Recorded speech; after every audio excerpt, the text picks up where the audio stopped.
আল্লাহ রাব্বুল আলামিন 12টি মাসের মধ্যে 4টি মাসকে সম্মানিত করেছেন। আল্লাহ তাআলা পৃথিবীর সূচনা লগ্ন থেকে, দুনিয়ার শুরু থেকে আল্লাহ তাআলা আমাদেরকে সেটা জানিয়ে দিয়েছেন। আল্লাহ রাব্বুল আলামিন কোরআনুল কারীমে আমাদেরকে বলতেছেন, ইন্না ইদ্দাতাশ শুহুরি ইনদাল্লাহ মিনহা 12 শাহরান মিন কিতাবিল্লাহ। আল্লাহ রাব্বুল আলামিন বলছেন যে 12টি মাস রয়েছে। আল্লাহ তাআলা পৃথিবীর সূচনা লগ্ন থেকে যা কিছু সৃষ্টি করেছেন, শুরু থেকেই আল্লাহ তাআলার নিকট 12টি মাস নির্ধারিত। মিনহা আরবাআতুন হুরুম, এর মধ্যে 4টি মাস হচ্ছে কি সম্মানিত মাস। এই 4টি মাসকে আল্লাহ তাআলা সম্মানিত করেছেন। বাকি 8 মাসও সম্মানিত, কিন্তু এই 4টি মাস বেশি সম্মানিত। এখন দেখার বিষয়, আমরা অনেক মুসলমানরা এই 4টি মাস সম্পর্কে বেখবর, মানে আমরা এই 4টি মাস সম্পর্কে অনেকে জানি না। অথচ রাসূল সাল্লাল্লাহু আলাইহি ওয়াসাল্লাম আমাদেরকে জানিয়ে দিয়েছেন কোন 4টি মাস সম্মানিত মাস। فقد قال الله تعالى في كلامه المجيد وفي فرقانه الحميد أعوذ بالله من الشيطان الرجيم بسم الله الرحمن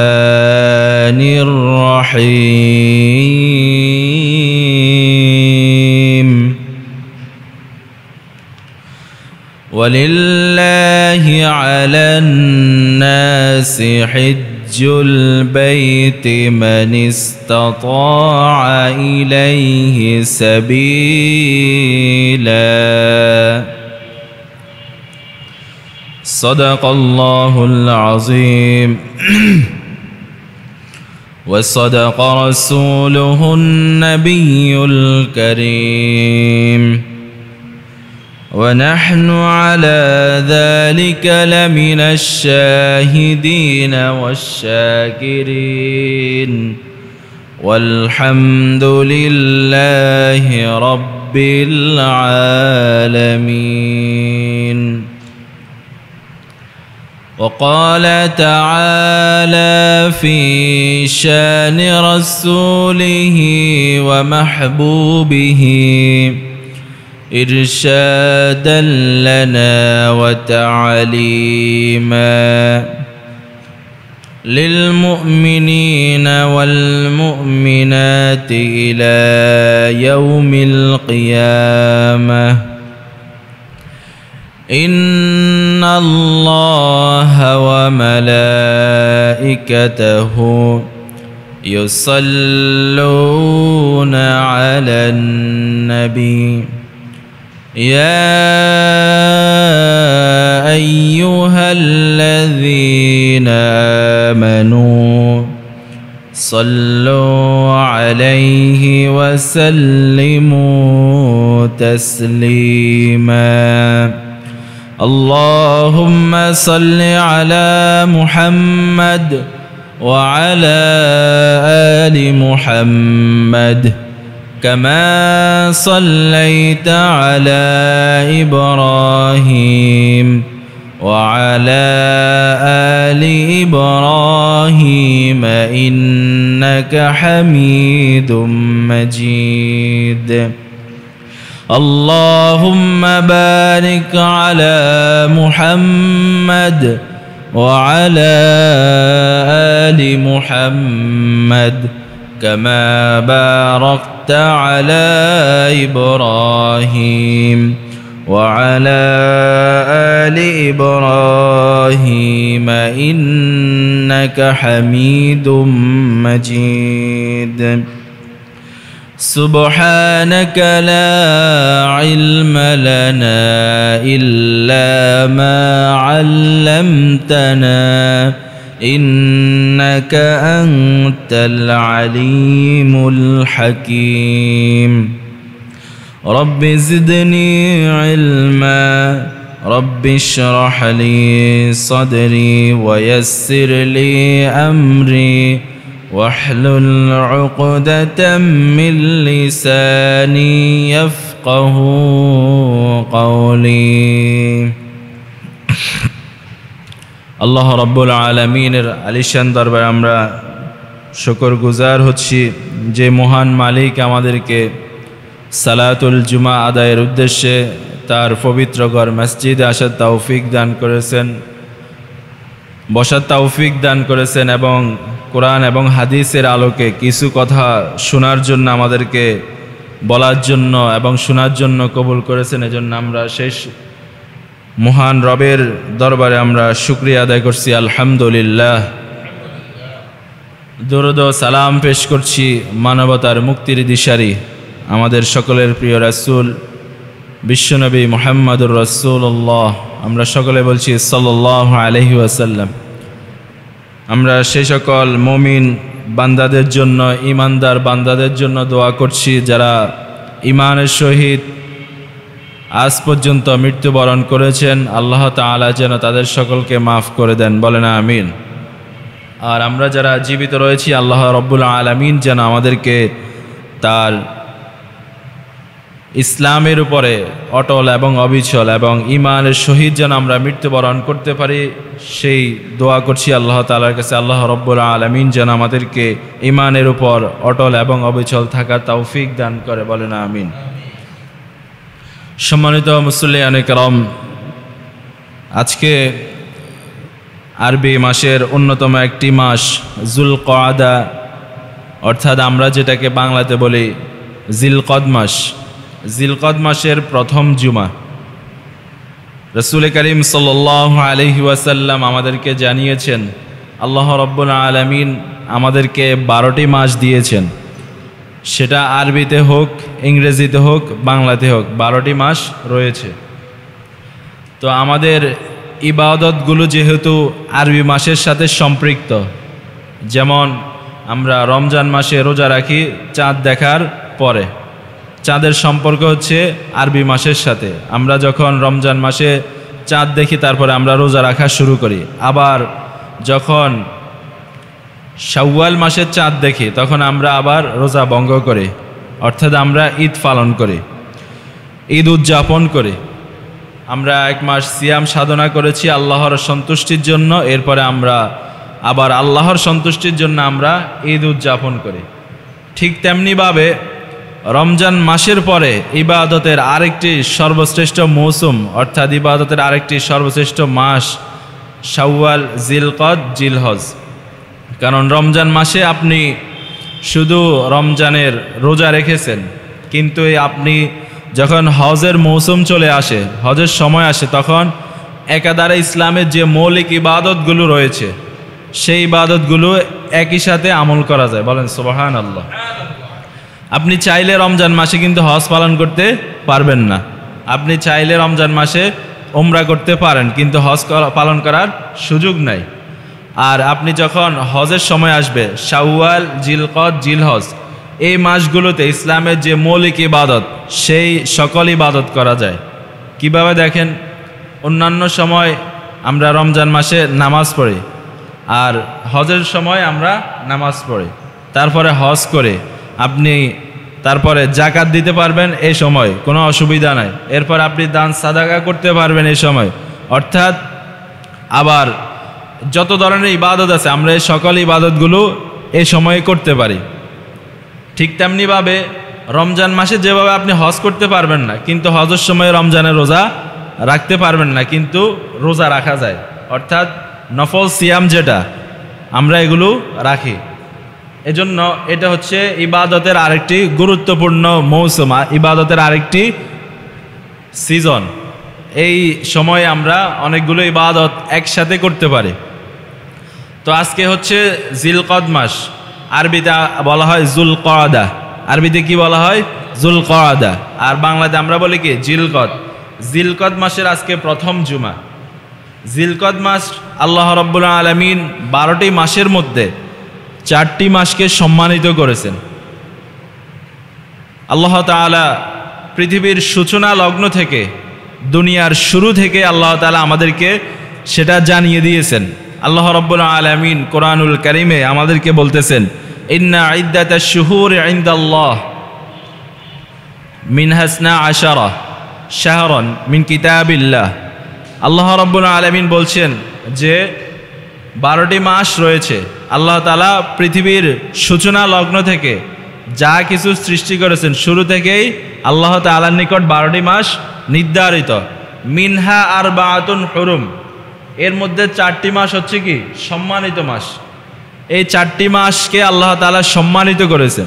বাকি 8 মাসও সম্মানিত, কিন্তু এই 4টি মাস বেশি সম্মানিত। এখন দেখার বিষয়, আমরা অনেক মুসলমানরা এই 4টি মাস সম্পর্কে বেখবর, মানে আমরা এই 4টি মাস সম্পর্কে অনেকেই জানি না। অথচ রাসূল সাল্লাল্লাহু আলাইহি ওয়াসাল্লাম আমাদেরকে জানিয়ে দিয়েছেন কোন 4টি মাস সম্মানিত মাস। রাসূল সাল্লাল্লাহু আলাইহি ওয়াসাল্লাম বলেন 3টা মাস একাধারে, জিলকদ, জিলহজ, মুহররম। জিলকদ, জিলহজ, মুহররম, এই 3টা মাস। আর আরেকটা হচ্ছে রজব মাস। এই মাসগুলোকে আল্লাহ রাব্বুল আলামিন সম্মানিত করেছেন, কিন্তু দুঃখের বিষয় হলো আমরা এই মাসগুলো সম্পর্কে জানি না। এখন এই মাসগুলো সম্মানিত মাস, এই মাসগুলোতে আমরা কি করব, এই মাসের করণীয় কি? বিশ্বনবী মুহাম্মদুর রাসূলুল্লাহ সাল্লাল্লাহু আলাইহি ওয়াসাল্লাম যখন নতুন মাস আসতো তখন তিনি চাঁদ দেখতেন এবং দোয়া পড়তেন। আমাদেরকেও দোয়া পড়া উচিত, কারণ আল্লাহ তাআলা যেন এই মাসকে আমাদের জন্য বরকতময় করে দেন। বলেন আমিন। সম্মানিত হাজরিন, আমরা কোরআনের আয়াত থেকে জানতে পারলাম 4টি মাস হচ্ছে সম্মানিত মাস। একটা হচ্ছে রজব, আর বাকি 3টা হচ্ছে একাধারে, জিলকদ, জিলহজ, মুহররম। এই 4টি মাস সম্মানিত। রাসূল সাল্লাল্লাহু আলাইহি ওয়াসাল্লাম যখন আরবের মধ্যে আসলেন, রাসূলের উপর যখন কোরআন নাজিল হতে লাগলো, আল্লাহ তাআলা যখন রাসূল সাল্লাল্লাহু আলাইহি ওয়াসাল্লামকে জানিয়ে দিলেন, ইয়াসআলুনাকা আনিশ শাহরিল হারাম, হে রাসূল আপনাকে লোকেরা জিজ্ঞাসা করবে পবিত্র মাস সম্পর্কে, সম্মানিত মাস সম্পর্কে, তখন আপনি তাদেরকে বলে দেন এটা তো সম্মানিত মাস, এ মাসে যুদ্ধ বিগ্রহ করা যাবে না, যুদ্ধ করা যাবে না। তখন তো যুদ্ধ ছিল। এখন আমাদের মনে প্রশ্ন জাগতে পারে, আমরা তো সৈনিক না, আমরা তো সৈনিক না যে আমরা যুদ্ধ করব, কিন্তু আমরা তো মানুষ, আমরা তো মিনি যুদ্ধ করি, অর্থাৎ আমরা ঝগড়া বিবাদ করি, ফিতনা ফাসাদ করি। যখন এই 4টি মাস আসবে তখন ঝগড়া বিবাদ করা যাবে না। এর মানে এই নয় যে অন্য মাসে করা যাবে, অর্থাৎ অন্য মাসে যদি হয়ে যায়, এই 4টি মাসে আমাদেরকে খুব সতর্ক থাকতে হবে। এই 4টি মাসে কোনোভাবেই ঝগড়া বিবাদ, ফিতনা ফাসাদ কোনো কিছুর সাথে জড়ানো যাবে না। এখন প্রশ্ন হচ্ছে এই 4 মাস কখন আসে কখন যায় আমরা নিজেরাই তো জানি না। ধরেন একজন সম্মানিত ব্যক্তি আমাদের মাঝে আসলো, আমরা যখন ওনাকে চিনবো, জানবো, যখন বুঝবো যে উনি সম্মানিত লোক, তখন তাকে আমরা সম্মান করতে পারবো, কিন্তু তাকে না চিনলে আমরা তো সম্মান করতে পারবো না। ঠিক তেমনিভাবে এই 4টি মাস সম্মানিত মাস। এই 4 মাস কখন আসে কখন যায় এটা আমরা অনেকেই জানি না, বেশিরভাগ মুসলমানই এটা জানে না। এজন্য আমাদেরকে এটা বেশি বেশি প্রচার করা দরকার, আমাদেরকে বেশি বেশি এটা জানা দরকার, আপনার পরিবারের মাঝে আপনি জানানো দরকার। আল্লাহ রাব্বুল আলামিন 12টি মাস দিয়েছে, এই 12টি মাসের মধ্যে 4টি মাস হচ্ছে সম্মানিত মাস। এই মাসগুলোতে আল্লাহ রাব্বুল আলামিন বলছেন কি করবে আর কি করবে না। ঝগড়া বিবাদ, ফিতনা ফাসাদ, বিশৃঙ্খলা এগুলো করা যাবে না। এরপর আল্লাহ তাআলা বলছেন ফালা তাজলিমু ফীহিন্না আনফুসাকুম, তোমরা নিজেদের প্রতি জুলুম করো না, অর্থাৎ নিজেরা নিজেদের প্রতি জুলুম করো না। এর মানে হচ্ছে পাপাচারে লিপ্ত হইও না, গুনাহের মধ্যে লিপ্ত হইও না। অর্থাৎ অন্যান্য মাসে তো গুনাহ থেকে বিরত থাকতে হবে, এই 4 মাসে আরও বেশি করে সতর্ক থাকতে হবে, যাতে করে এই 4 মাসে আমাদের দ্বারা কোনো গুনাহের কাজ না হয়। এজন্য আমাদেরকে সতর্ক থাকতে হবে। এজন্য আমাদেরকে আগে জানতে হবে আল্লাহ তাআলা 4টি মাসকে সম্মানিত করেছেন, আমাদেরকেও এই 4 মাসকে সম্মান দিতে হবে। যদি আমরা এই 4 মাসে নিজেদেরকে এভাবে গড়ে নিতে পারি, আল্লাহ তাআলা বাকি 8 মাস আমাদেরকে এভাবে চলার তৌফিক দান করবেন ইনশাআল্লাহ। সম্মানিত হাজিরিন, সম্মানিত মুসল্লিয়ানে কেরাম, এই জন্য এই 4 মাসকে আমরা গুরুত্ব দিব। এই 4 মাসে আমাদের করণীয় হচ্ছে আমরা ঝগড়া বিবাদ ফিতনা ফাসাদ এগুলোতে জড়াবো না, নিজেদের প্রতি জুলুম করবো না, অর্থাৎ কোনো পাপাচারে কোনো গুনাহের কাজ করব না। আর বিশেষ কোনো আমল নেই এই মাসের মধ্যে, অর্থাৎ আল্লাহ তাআলা যে সকল আমলগুলো দিয়েছেন সেই সকল আমলগুলো আমাদেরকে ধারাবাহিক যে আমল রয়েছে সেগুলো আমরা নিয়মতান্ত্রিকভাবে আমরা করব, তাহলে ইনশাআল্লাহ আল্লাহ তাআলা আমাদের প্রতি সন্তুষ্ট হবেন। সম্মানিত হাজিরিন, তাহলে আমাদের প্রথম কথা হচ্ছে আজকে জিলকদ মাসের প্রথম জুমা। জিলকদ মাস হচ্ছে সম্মানিত মাস, এজন্য সম্মানিত মাসসমূহকে আমাদেরকে সম্মান করতে হবে। আর সম্মান করতে হলে আমাদেরকে জানতে হবে সম্মানিত মাস কোন সময় আসে কোন সময় যায়। দুঃখের বিষয় হলো শুধুমাত্র আমরা বুঝি রমজান মাসে যে এখন রমজান মাস চলতেছে, রমজান মাস শেষ, আর কোরবানি ঈদের সময় বুঝি যে আজকে কোরবানির ঈদ জিলহজ মাসের 10 তারিখ। শুধু আমরা এই দুইটা বুঝি, কিন্তু মাঝখান দিয়ে যে জিলকদ মাস গেল তারপরে রজব মাস গেল সেটা আমাদের খবর থাকে না। আমাদেরকে একজন মুসলিম হিসেবে আমরা ইংরেজি ক্যালেন্ডার ফলো করি ঠিক আছে, কিন্তু একজন মুসলিম হিসেবে অ্যাজ এ মুসলিম হিসেবে আমাদেরকে আরবি ক্যালেন্ডারও জানতে হবে। বাঙালি হিসেবে যেরকম বাংলাও জানতে হবে, আবার মুসলিম হিসেবে আমাদেরকে কি জানতে হবে? আরবি ক্যালেন্ডারও জানতে হবে, আরবি মাস কখন আসে কখন যায়। এজন্য জিলকদ মাস সম্মানিত মাস। এরপরের মাস হচ্ছে কি জিলহজ মাস। অতএব এই 2 মাসে অত্যন্ত গুরুত্বের সহিত আমাদেরকে ইবাদত বন্দেগি করতে হবে। এই জিলকদ জিলহজ এটার সাথে সম্পৃক্ত হচ্ছে হজ, এটার সাথে সম্পৃক্ত কি হজ। হজ হচ্ছে ইসলামের অন্যতম একটি ইবাদত। এটা আল্লাহ তাআলা সবার উপরে ফরজ করেন নাই। ইসলাম হচ্ছে অনেক সুন্দর একটি ধর্ম, কারণ আল্লাহ তাআলা বলছেন ইন্নাদ-দীনা ইনদাল্লাহিল ইসলাম। আল্লাহ তাআলা ইসলামকে পরিপূর্ণ জীবন ব্যবস্থা হিসেবে পাঠিয়েছেন। Islam is the complete code of life. Islam হচ্ছে পরিপূর্ণ, এটার মধ্যে কোনো খুঁত নাই, কেউ কখনো কোনো খুঁত ধরতে পারবে না। ইসলাম নারীদেরকে মর্যাদা দিয়েছে। ইসলাম আসার পূর্বে নারীদের মর্যাদা ছিল না। ইসলাম নারীদেরকে তাদের যথাযথ অধিকার দিয়েছে। ইসলাম যারা ইসলামকে পছন্দ করে না, ইসলামের কথা শুনলে যাদের চুলকানি শুরু হয়ে যায়, তারা বলে যে ইসলাম নারীদেরকে কি করেছে? ঠকিয়েছে। অথচ আল্লাহ তাআলা ইসলামের মাধ্যমে নারীদেরকে অগ্রাধিকার দিয়েছেন। বলেন আল্লাহু আকবার। আপনার যখন কন্যা সন্তান জন্মগ্রহণ করে, আপনি মেয়ে হিসেবে তাকে যথেষ্ট আদর যত্নে লালন পালন করেন। এরপরে যখন বিয়ে হয়ে যায় তখন স্ত্রী হিসেবে ইসলাম তাকে মর্যাদা দিয়েছে। এরপরে যখন সে সন্তানের মা হয় তখন সন্তানের মা হিসেবে ইসলাম তাকে মর্যাদা দিয়েছে। এরপরে আপনার সন্তানের পাশাপাশি যদি আপনার ভাই ছেলে থাকে তাহলে সে ছেলের কি বোন, ইসলাম বোন হিসেবে সন্তানকে মর্যাদা দিয়েছে, মেয়েদেরকে মর্যাদা দিয়েছে, নারীদেরকে মর্যাদা দিয়েছে। তাহলে আল্লাহ তাআলা তাদেরকে পদে পদে মর্যাদা দিয়েছেন। কিন্তু আজকে কিছু নারীবাদীরা আমাদের মা বোনদেরকে আল্লাহ তাআলা বানিয়েছেন রানী। ইসলামে নারীরা হচ্ছে কি রানী, কিন্তু আজকে নারীবাদীরা আমাদের মা বোনদেরকে নারী থেকে রানী থেকে চাকরানী বানাতে চায়। কথা বলেন ঠিক কি না? এজন্য আমাদেরকে সতর্ক থাকতে হবে। ইসলাম নারীদেরকে মর্যাদা দিয়েছে। ইসলামে যদি বলে যে নারীদের মর্যাদা নেয় তাহলে সে ইসলাম বুঝে নেয়। আমাদেরকে বুঝতে হবে মেয়ে হিসেবে মর্যাদা, তারপরে বোন হিসেবে মর্যাদা, মা হিসেবে মর্যাদা, তারপরে স্ত্রী হিসেবে মর্যাদা। আল্লাহ তাআলা কোরআনে বলছেন ওয়াশিরুহুন্না বিল মারুফ, তোমরা তোমাদের স্ত্রীদের সাথে ন্যায়সঙ্গত আচরণ করো। সেটা তো আছে,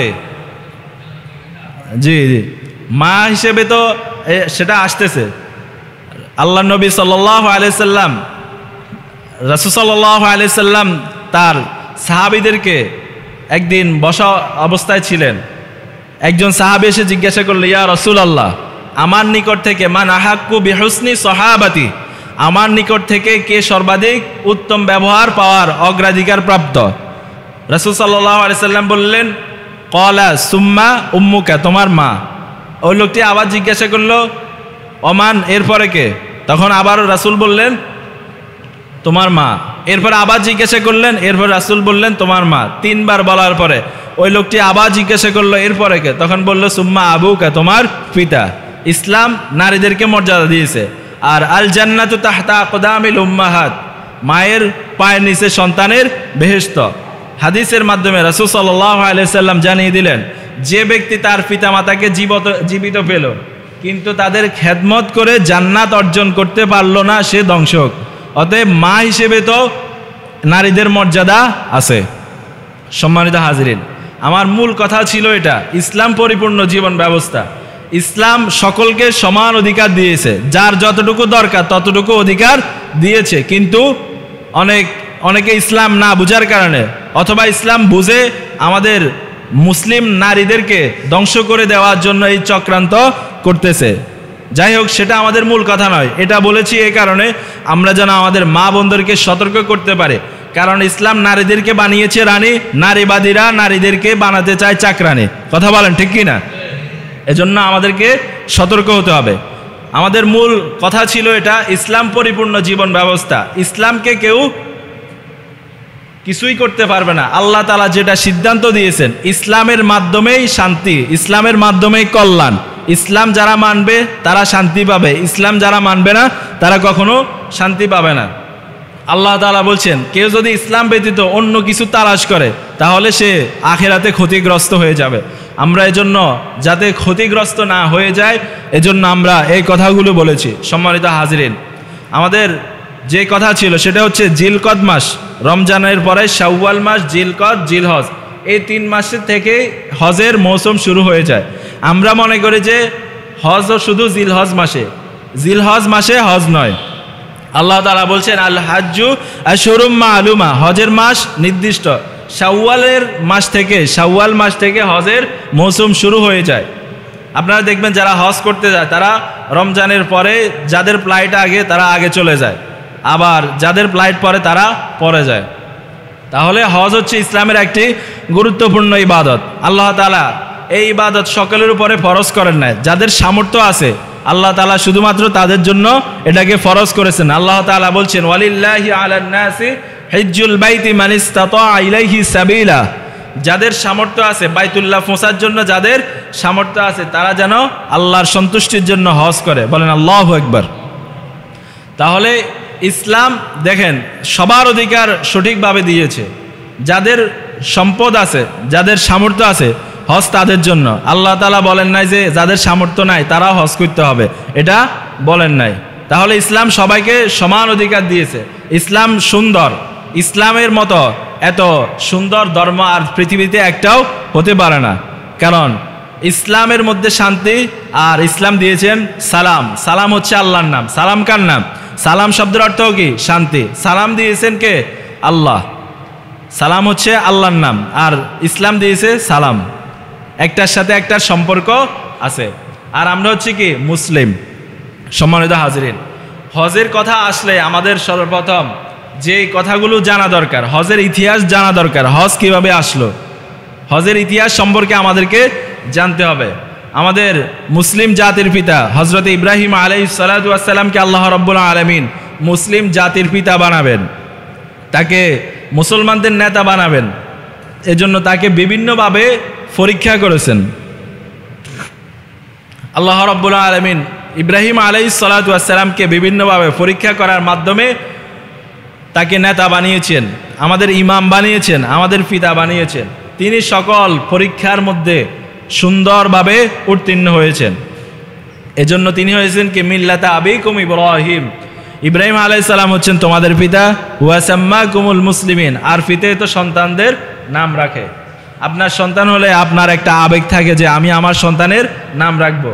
এজন্য আল্লাহ তাআলা ইব্রাহিম আলাইহিস সালামকে সে সুযোগ দিলেন যে মুসলিম জাতির পিতা তুমি, আর তুমি তাদের নাম রাখো। হুয়া সাম্মাকুমুল মুসলিমিন, আর তিনি তোমাদের নাম রেখেছেন। সম্মানিত হাজিরিন, এজন্য হজের সাথে সম্পর্কিত হচ্ছে হযরত ইব্রাহিম আলাইহিস সালামের পরিবার।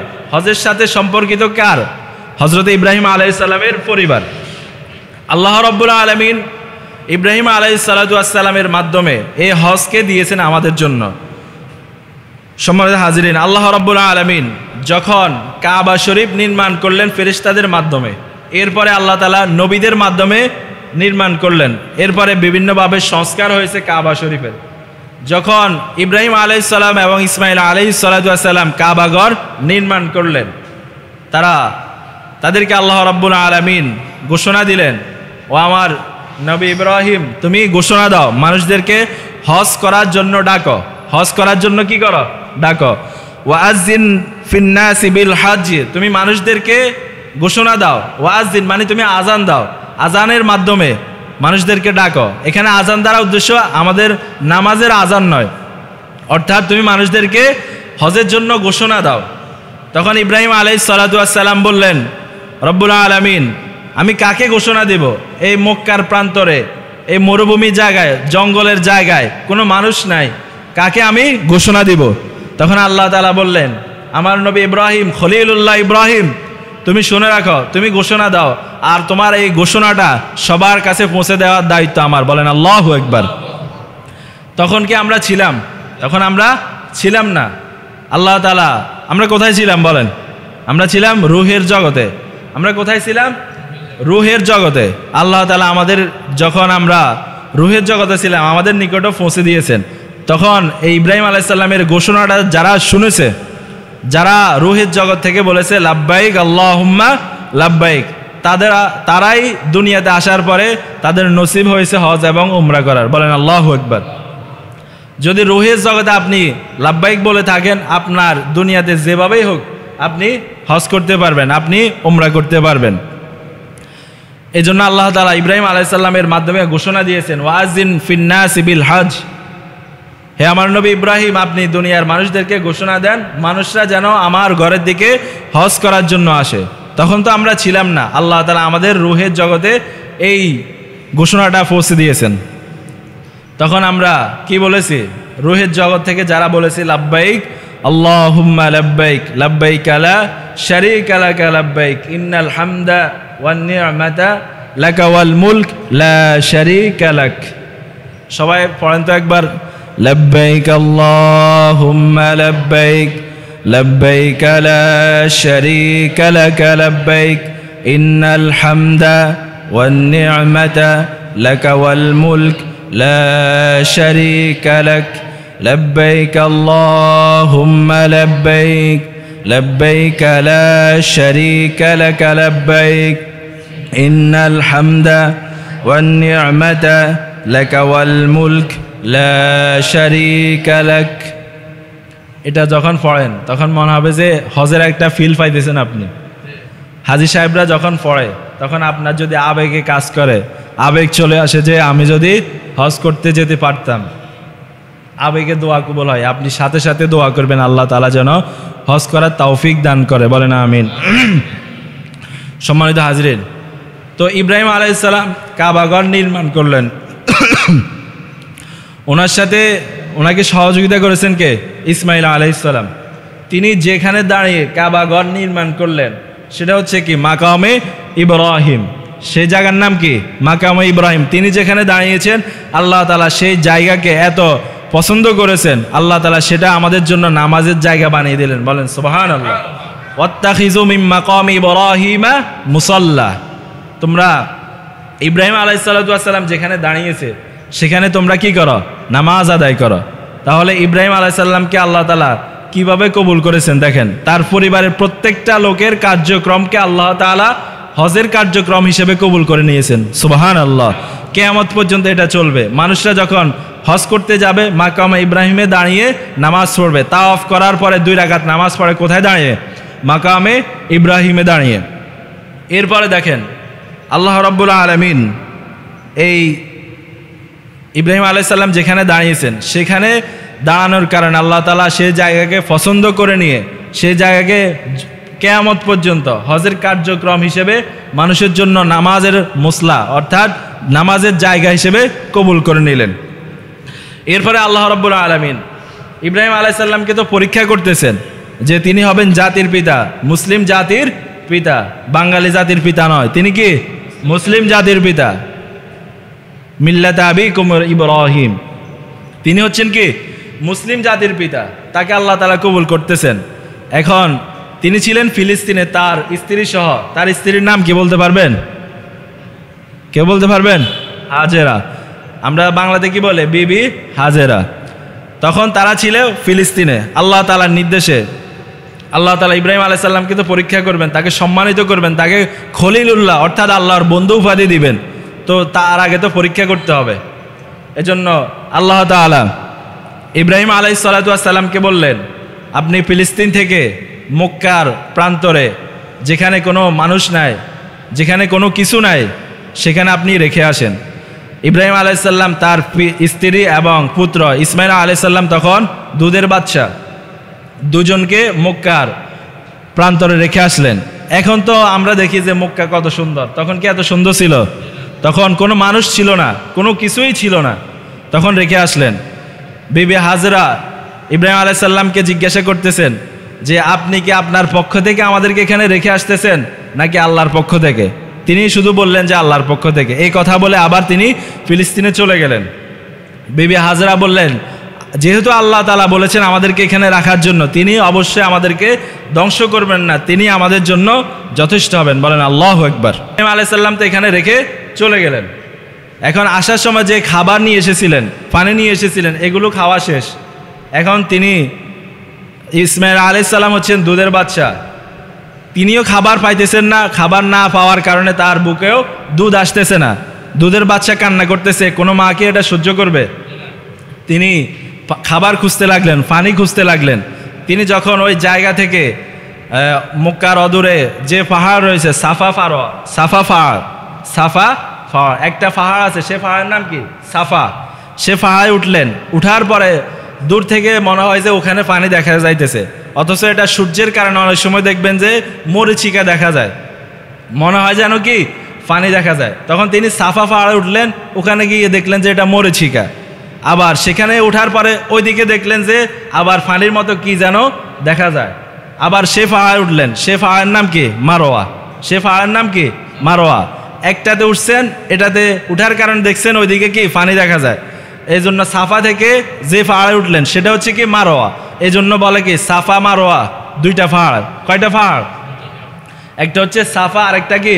মারোয়া। এভাবে পানি খোঁজার জন্য 7 বার দৌড়াদৌড়ি করলেন। আল্লাহ তাআলা আসমান থেকে হাজরা এই দৌড়াদৌড়িটা এত পছন্দ হয়েছে, তিনি এটা হজের কার্যক্রমের মধ্যে দিয়ে দিলেন। বলেন সুবহানাল্লাহ। তাহলে আমাদের দেশের মধ্যে এখন নারীবাদীরা বলে যে ইসলাম মানুষদেরকে, নারীদেরকে সমান অধিকার দেয় নাই, তাদেরকে ঠকিয়েছে। দেখেন, একজন নারী দৌড়াদৌড়ি করেছে, আর এই দৌড়াদৌড়িটাকে আল্লাহ তাআলা পছন্দ করে হজের কার্যক্রম হিসেবে দিয়ে দিলেন। সুবহানাল্লাহ। এই একটা হচ্ছে ইব্রাহিম আলাইহিস সালাম মাকামে ইব্রাহিমে দাঁড়িয়ে কাবা শরীফ নির্মাণ করেছেন, এজন্য সেটা হচ্ছে কি মাকামে ইব্রাহিমা মুসাল্লা, নামাজের জায়গা। হাজরা আলাইহিস সালাম তিনি দৌড়াদৌড়ি করেছেন সাফা মারোয়ার মধ্যে, এজন্য আল্লাহ তাআলা এটা হজের কার্যক্রম দিলেন। এখন এদিকে দৌড়তেছেন, ওইদিকে দৌড়তেছেন, কোনো ফান নাই। কিন্তু এখানে আসি দেখলেন যে আরেকটা অন্যরকম একটা কি হয়েছে, আল্লাহ তাআলার পক্ষ থেকে একটা রহমত হয়েছে। বলেন সুবহানাল্লাহ। তিনি এখানে এসে আশ্চর্য হয়ে গেলেন।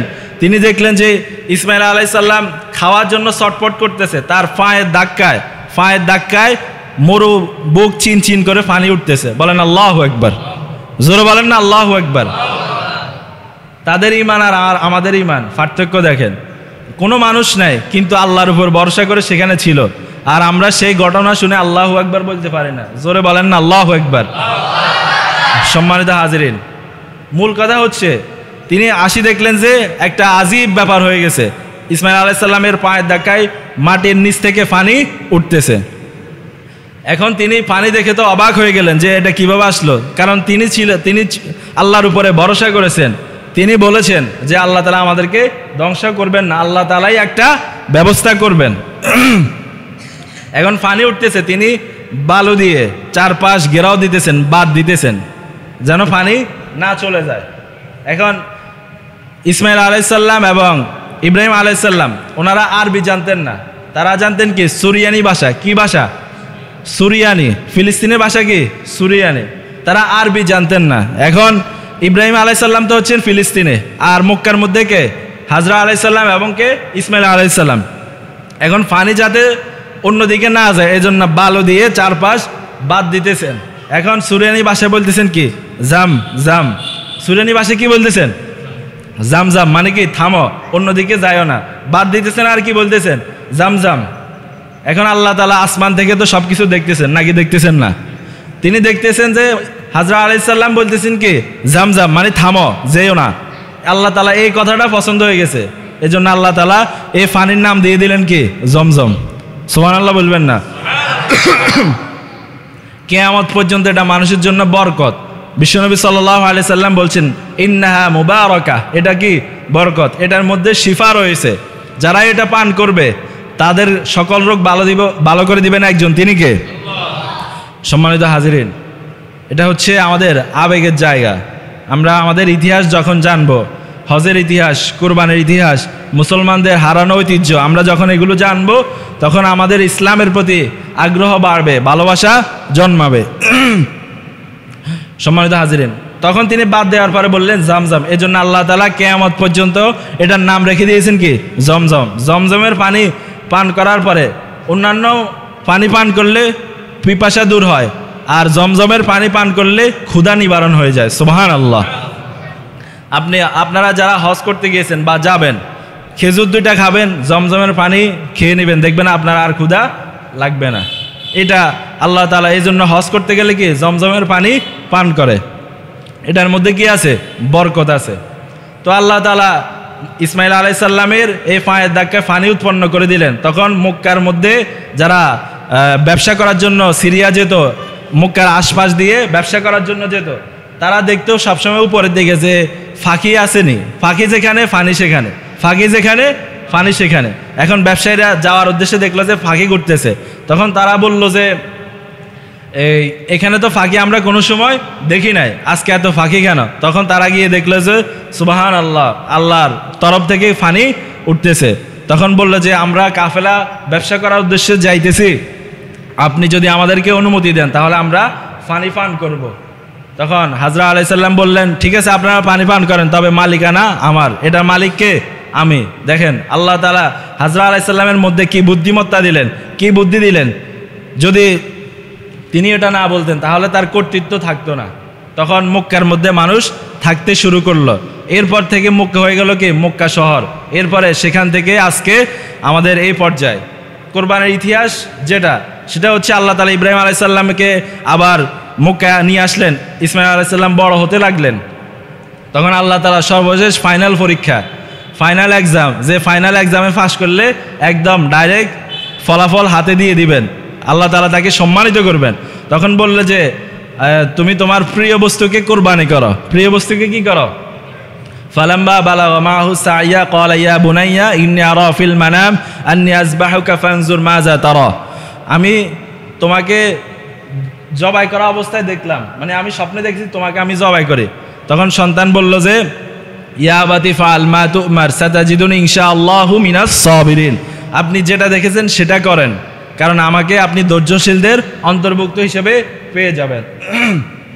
দেখেন, কারণ ইসমাইল আলাইহিস সালামের বংশেই তো আসবে পয়গম্বর বিশ্বনবী মুহাম্মাদুর রাসূলুল্লাহ।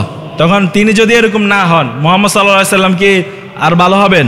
এজন্য উত্তরসূরিরা কিভাবে হয়েছে দেখেন, আমাদেরকে বুঝতে হবে। সেটা হচ্ছে কি ইব্রাহিম আলাইহিস সালাম তাকে জবাই করার জন্য নিয়ে গেলেন।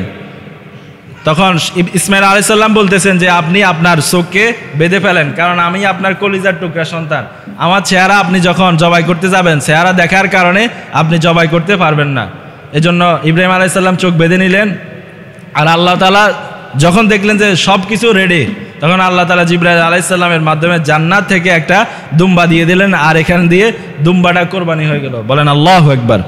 ইসমাইল আলাইহিস সালাম পাশে বসে হাসতেছেন, আর ইব্রাহিম আলাইহিস সালাম চোখ খুলে দেখতেছেন কি ইসমাইল আলাইহিস সালাম বসে আছে আর দুম্বা কোরবানি হয়ে গেছে। বলেন আল্লাহু আকবার। ইসমাইল আলাইহিস সালাম পাশে বসে হাসতেছেন, আর আল্লাহ তাআলা আসমান থেকে সবকিছু দেখতেছেন। আল্লাহ তাআলা দেখেছেন শুধু এটাই, আমার ইব্রাহিম আমার আদেশকে মানে কিনা। এটা হয়ে যাওয়ার পরে, এটা যখন আল্লাহ তাআলা দেখলেন, তখন জান্নাত থেকে দুম্বা পাঠিয়ে দিলেন। আর এই দৃশ্যটা আল্লাহ তাআলা দেখার পরে আল্লাহর কাছে এত ভালো লেগেছে, এই জন্য আল্লাহ তাআলা আমাদের সকলের উপরে কোরবানিকে ওয়াজিব করে দিলেন কিয়ামত পর্যন্ত, যাদের সামর্থ্য আছে। এটা হচ্ছে কোরবানি এবং হজের ইতিহাস। এটা হচ্ছে ইসমাইল আলাইহিস সালাম, ইব্রাহিম আলাইহিস সালাম, হাজরা আলাইহিস সালামের ফ্যামিলির এটা অবদান। আল্লাহ তাআলা এই ফ্যামিলিকে, এই পরিবারকে কবুল করেছেন। এই পরিবারের মাধ্যমে আমাদের ভিতরে এই সিস্টেম দিয়েছেন কোরবানি এবং হজের ইতিহাস আমাদেরকে বুঝতে হবে।